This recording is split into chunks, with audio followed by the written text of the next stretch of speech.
नमस्कार मित्रांनो, साधी माणसे या मालिकेच्या आजच्या भागामध्ये आपण बघणार आहोत. इथे रूममध्ये आजी मीराला म्हणत असतात, मीरा तू काळजी करू नको, सगळं काही एकदम व्यवस्थित होईल. तुम्ही दोघं एकत्र आला की सगळं काही ठीक होईल.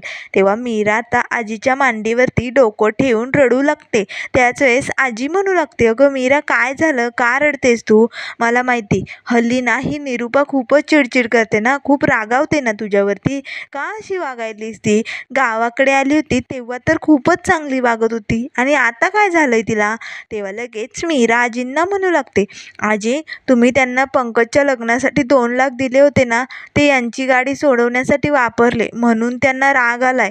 तेव्हा लगेच आजी म्हणू लागते, अगं पण ते माझे पैसे होते ना, मग या नातवासाठी काय किंवा त्या नातवासाठी काय वापरले, एकच आहे ना. तेव्हा लगेच मीरा म्हणू लागते, त्यात आजी आता हा पूजेचा घाट, त्यात आधीच घरात लग्न आहे, आणखीन खर्च होईल, आणखीन ते चिडतील. त्यापेक्षा ना हे समजा नको करायला, उगाच कशाला खर्च करायचा.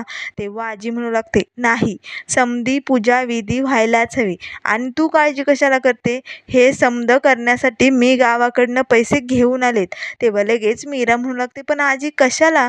तुम्ही आधीच एवढे पैसे दिले, त्यात आता हा खर्च कशाला? तेव्हा आजी म्हणू लागते, अगं जे माझं आहे ते तुमचंच आहे की नाही, तुम्ही माझी नातसून नातू आहात, मग तुमच्यासाठी एवढं समजा मी करू शकते. तर आता लगेच आजी मीराला म्हणू लागते, आता सत्याला येऊ दे, तुम्हाला दोघांनाही शॉपिंगला जायचंय, मस्त साडी घेऊन ये तुझ्यासाठी.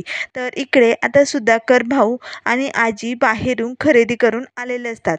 तर आता मीरा लगेच त्यांना पाणी घेऊन येते. त्याच वेळेस आजी लगेच आता सुधाकर भाऊंना म्हणू लागते, सुधा उद्या दसरा आहे, उद्या 3.5 शक्तिपीठाची पूजा केली जाते, त्यामुळे उद्याचा मुहूर्त खूपच भारी शुभ मुहूर्त, त्यामुळे आपल्याला जे काही पूजा वगैरे करायचं आहे ना ते उद्याच उरकून टाकूया. तेव्हा सुधाकर भाऊ म्हणू लागतात, ठीक आहे तू म्हणतीस असंच होईल आई.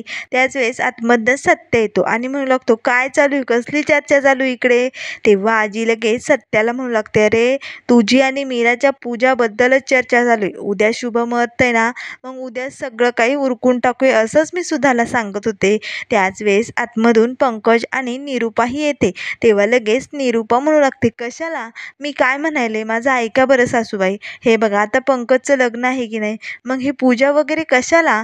तेव्हा लगेच आजी म्हणू लागते, मी सांगितलेलं समजत नाही का? राहिलेले विधी सगळं व्हायलाच हवं. तेव्हा सत्य म्हणू लागतो, अगं आजी पण काय गरज आहे, आता झालंय ना एकदाचं लग्न. तेव्हा लगेच निरूपा म्हणू लागते, मी पण तेच सांगते सासूबाई, काहीही गरज नाही आहे हे समज करायची आणि आपल्या घरचा मोठा पोरगा पंकज आहे, त्यामुळे आपण त्याच्या लग्नाचं बघायला पाहिजे ना. हा सत्या तो त्याच्यापेक्षा लहान आहे. तेव्हा लगेच आता सत्या म्हणू लागतो, अगं निरूपा तू विसरलीस का?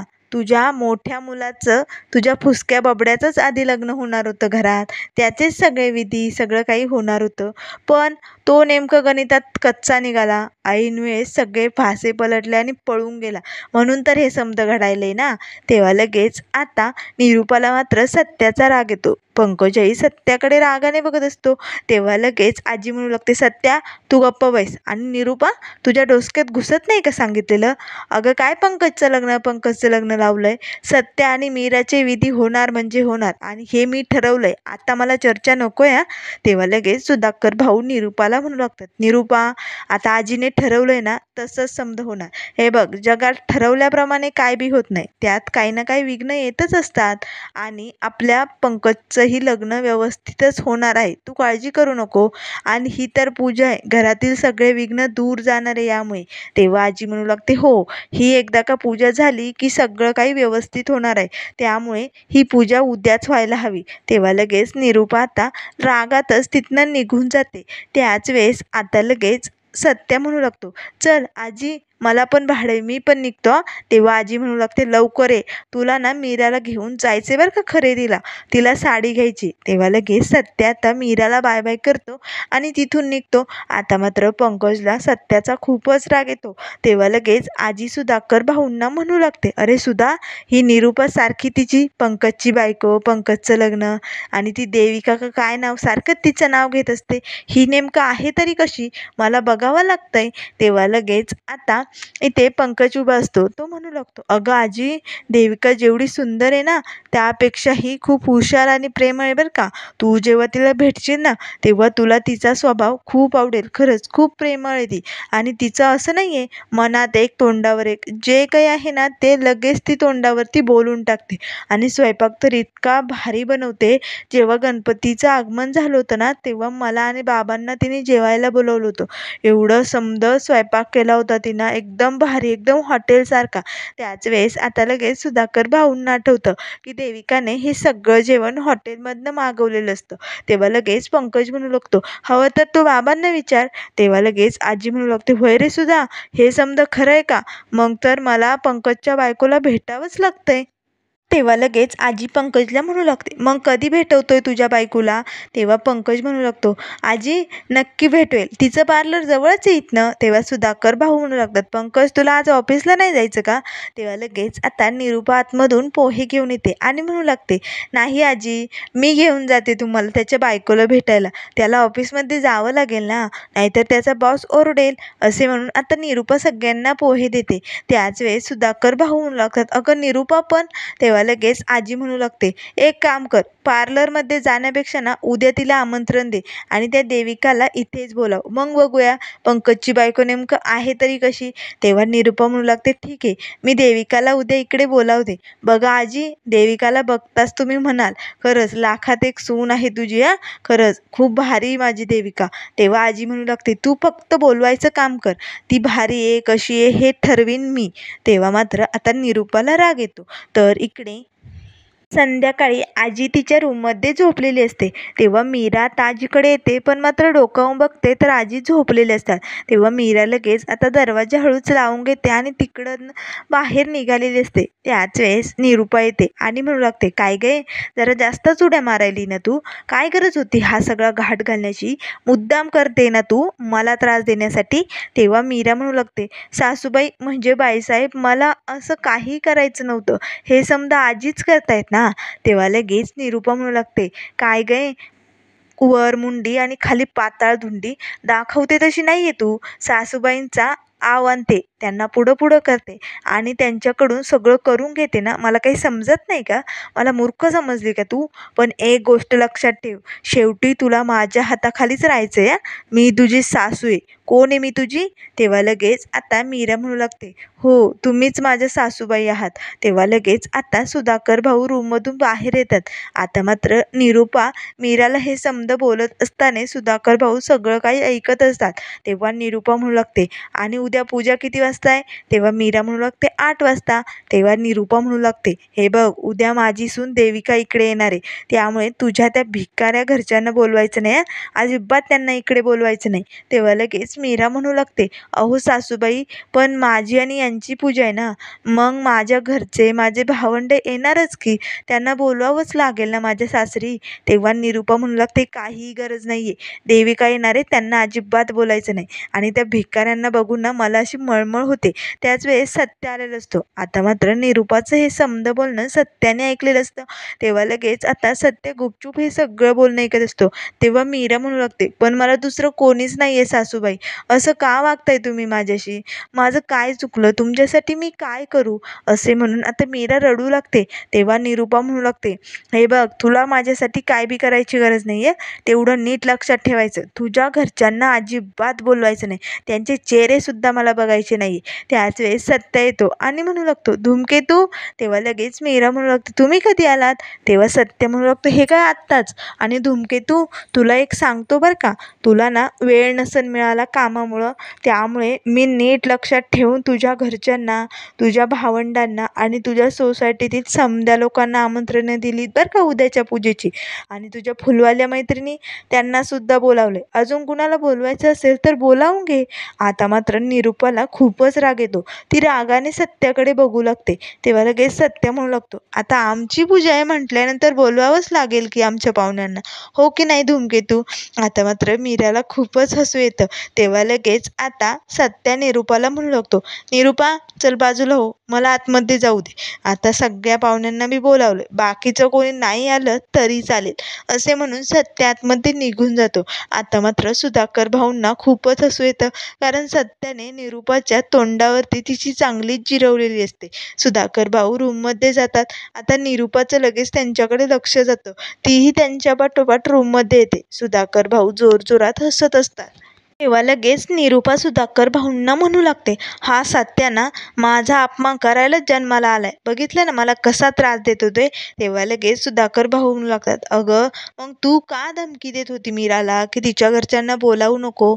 अगं त्या दोघांची पूजा आहे ना, मग तिच्या आईवडिलांना नाही तर आई आणि भावंडच आहे ना तिला, वडील तरी कुठे? मग काय झालं त्यांना बोलावलं तर? सत्या अगदी बरोबर बोलला. तेव्हा निरूपा म्हणू लागते, तुम्ही काय हसताय? अहो त्याच्या आई वडिलांना नाही कधी मान देत आणि त्या सासूला एवढा मान देतोय. काय गरज होती त्या सोसायटीतील लोकांना बोलवायची? इथे इथे येतील आणि मी त्यांची सेवा करू त्या भिकाऱ्यांची? अजिबात नाही हा. तेव्हा लगेच आता निरूपा म्हणू लागते, इथे येतील आणि गबागबा खाऊन जातील आपलं. तेव्हा सुधाकर भाऊ म्हणू लागतात, अगं निरूपा काय बोलतेस तू? जरा नीट बोल. अगं अन्नदान करणं हे खरंच पुण्याचं काम आहे आणि लोकांना जेव घातल्याने काय जाणार आहे तुझं? तेव्हा लगेच निरूपा म्हणू लागते, मी जेव घालू त्या लोकांना? अजिबात नाही हा. तेव्हा सुधाकर भाऊ म्हणू लागतात, हे बघ ही पूजा एकदम शांततेत व्यवस्थित व्हायला पाहिजे, त्यामुळे मला काही चर्चा नको. हा विषय इथेच बंद कर आणि तू यात काही विघ्न आणणार नाही एवढं नीट लक्षात ठेव. आता मात्र निरूपा गप्प बसलेली असते. तर इकडे किचनमध्ये आता मीरा काम करत असते. तेव्हा सत्या लगेच मीराजवळ येतो आणि मीराला म्हणू लागतो, धूमकेतू मला तुझ्याशी बोलायचं होतं. तेव्हा मीरा म्हणू लागते, काय झालं? तेव्हा सत्या म्हणू लागतो, मगाशी ना मी खोटं बोललो. मी तुझ्या घरच्यांना सोसायटीतील लोकांना आमंत्रण नाही दिलं गं, पण निरूपा तुला बोलत होती ना म्हणून मी वेळ मारून नेली आणि खोटं बोललो तिची जिरवण्यासाठी. तेव्हा लगेच मीरा आता सत्याचा हात आपल्या हातात घेते आणि म्हणू लागते, खरंच किती विचार करता तुम्ही माझ्यासाठी? हे समजा माझ्यासाठी केलं? सत्या म्हणू लागतो, हो पण तू आता ना आमंत्रण देऊन सगळ्यांना बोलाव बरं का. तेव्हा मीरा लगेच म्हणू लागते, तुम्ही याल का माझ्याबरोबर आईला सगळ्यांना आमंत्रण देण्यासाठी? तेव्हा सत्य म्हणू लागतो, काय सासूकडे? तेव्हा मीरा म्हणू लागते, हो. तेव्हा सत्य म्हणू लागतो, मग ठीक आहे, आता तुला साडी घेण्यासाठी आपल्याला जायचंच आहे की नाही, मग तेव्हाच जाऊया. तेव्हा लगेच आता सत्या मीरासमोर आपला हात धरतो. आता मीराही सत्याच्या हातात हात देते. दोघेही एकमेकांकडे बघून हसत असतात. आता दोघेही इकडे खरेदी करून घरी येतात. तेव्हा घरी येताच मीराला लगेच आता तिच्या आईचा फोन येतो. तेव्हा मीरा म्हणू लागते, अगं आई आत्ताच पोचलो आम्ही आणि खूप छान अशी सुंदर जरीची साडी घेतली यांच्या आवडीची. यांना खूप मस्त चॉईस आहे हा. खरंच खूप छान कलर घेतला आहे, त्यांच्या आवडीचा कलरही आणि एवढी छान चॉईस आहे त्यांची, मला माहीत नव्हतं गं. त्याच वेळेस सत्य येतो. तेव्हा मीरा फोन ठेवते. तेव्हा सत्य म्हणू लागतो, धूमकेतू आपण आत्ताच तुझ्या आईकडनं आलो ना, तरी लगेच फोनवर बोलायली? तुमच्या बायकांचं ना काही समजतच नाही. तेव्हा मीरा म्हणू लागते, तुम्हाला नाही समजणार आमच्या बायकांचं. त्याच वेळेस सत्या लगेच ते साडीचं खोकं हातात घेतो आणि म्हणू लागतो, धूमकेतू तुला साडी आवडली ना? नाहीतर उद्या सर्वांसमोर म्हणशील मला आवडतच नाही ही साडी, यांनीच घेतली, यांनी असाच कलर घेतला. तेव्हा मीरा म्हणू लागते, हो का?